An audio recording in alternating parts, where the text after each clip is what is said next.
Өте оңай, тез дайындалатын банановый кекс пісіреміз. Ол үшін алманы ортасын тазалап, екіге бөліп, духовкада пісіріп аламыз. Піскен алма өте дәмді, хош иісті болады, пирогқа ерекше дәм береді. Піскен алма осындай жұп-жұмсақ болады.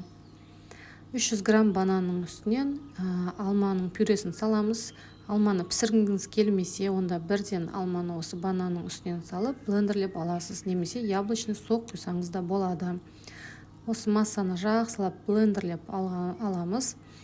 Массамызға сахарозаменитель қоссаңыз болады. Осы екеуінің біреуін мен қоспаймын, себебі банан мен алманың тәттілігі маған жеткілікті.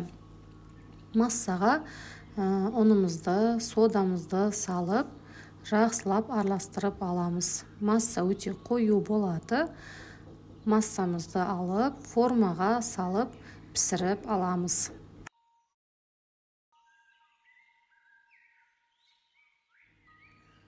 Формаға салған кезде қасықпен кекстің бетін осылай тегістеп аламыз.